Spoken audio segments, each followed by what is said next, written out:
শুরু হয়েছে বহুল প্রতীক্ষিত ঢাকা প্রিমিয়ার লিগের দলবদল। চলবে আগামীকাল বিকাল 5টা পর্যন্ত। দলবদল ঘিরে সকাল থেকে মিরপুর হোম অফ ক্রিকেটে উৎসবের আমেজ।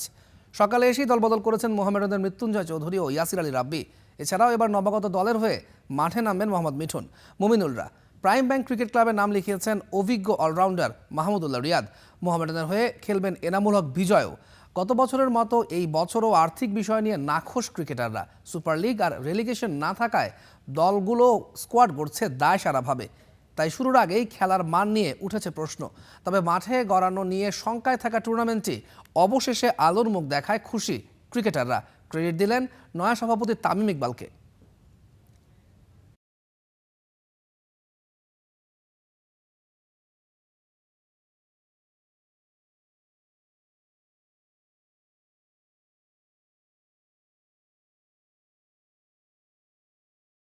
না, আলহামদুলিল্লাহ সব মিলে ভালো লাগতেছে। যেটা বললেন যে অনেক বড় একটা সংখ্যা ছিল এই বছর খেলাটা না হওয়ার, বাট এখন আমরা এতটুকু আশ্বস্ত হতে পারছি যে খেলাটা মাঠে গড়াবে। ক্রেডিট গোস টু তামিম, কারণ ও আসলো এবং এই ইনিশিয়েটিভটা নিল।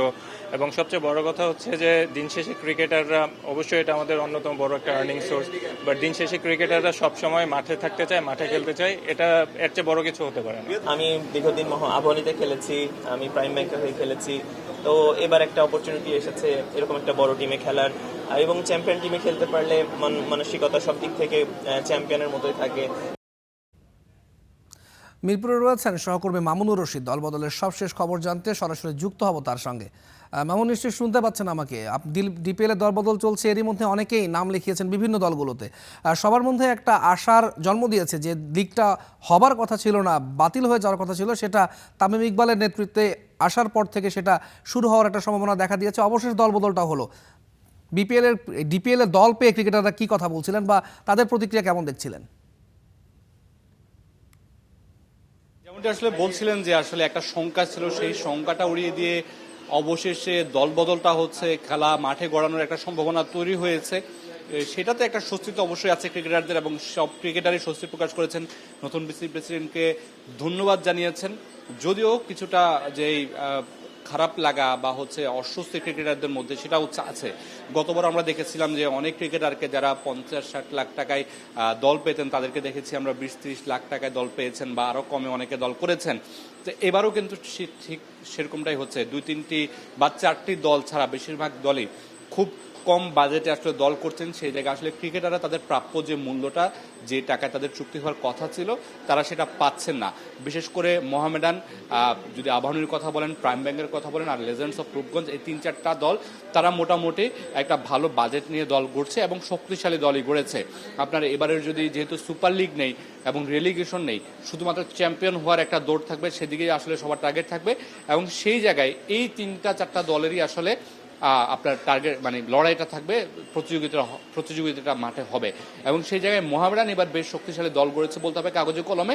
তবে মোহামেডানের একটা সংখ্যার জায়গা তাদের যে ক্রিকেটাররা আছেন, তাদেরকে আসলে জাতীয় দলের অনেক ক্রিকেটার তাদের দলে থাকায় তাদের সার্ভিস কতটা আদায় করে নিতে পারবে মোহামেডান, তাদেরকে কতটুকু পাবে, সেটা একটা চিন্তার বিষয়। তবে আবাহনী বরাবর সবশেষ আসলে তারা চ্যাম্পিয়ন ছিলেন গত বছর। তারা কিন্তু একটা ব্যালেন্স টিম করেছে। আমরা জানি যে সেই দলের যিনি কোচ আছেন, তিনি বরাবরই একটু ব্যালেন্স টিম করতে পছন্দ করেন, এবং সেভাবে ব্যালেন্স টিম করেছেন। উল্লেখযোগ্য বিষয়, প্রাইম ব্যাংক তারা এবার মাহমুদুল্লাহ রিয়াদের মতো সিনিয়র ক্যাম্পেইনারকে নিয়েছেন। সবশেষ প্রাইম ব্যাংক যেবার চ্যাম্পিয়ন হয়েছিল 10 বছর আগে, সেবার প্রাইম ব্যাংকে মাহমুদুল্লাহ রিয়াদ খেলেছিলেন, এবং 10 বছর পর মাহমুদুল্লাহ রিয়াদ এবার আবারও প্রাইম ব্যাংকে খেলছেন। আরেকটু উল্লেখযোগ্য নাম মুশফিকুর রহিম, তিনিও এবার মোহামেডানের হয়ে খেলছেন। উল্লেখযোগ্য নামের জায়গায় আপনি যদি সাকিব তামিমকে বাদ দেন, আসলে মাহমুদুল্লাহ এবং মুশফিকুর রহিম এই দুজনই আছেন। সবকিছু মিলে একটা বিষয় জানতে চাই আপনার কাছে, আপনি যেমনটা বলছিলেন সুপার লিগ নেই, রেলিগেশন নেই। আসলে রেলিগেশন না থাকার একটা যে স্বস্তি দলগুলোর মধ্যে, অথবা সবসময় একটা শঙ্কা থাকে কে রেলিগেট হচ্ছে, কে এই প্রিমিয়ার লিগে স্টে করছে। এবার যেহেতু রেলিগেশন নাই, সেই হিসাবে দলগুলো আসলে আপনি যেমনটা বলছিলেন দায় সারা দল ঘোষণার একটা প্রবণতা দেখা গেছে। সেটা কি মাঠের খেলায় বাজে প্রভাব ফেলবে না?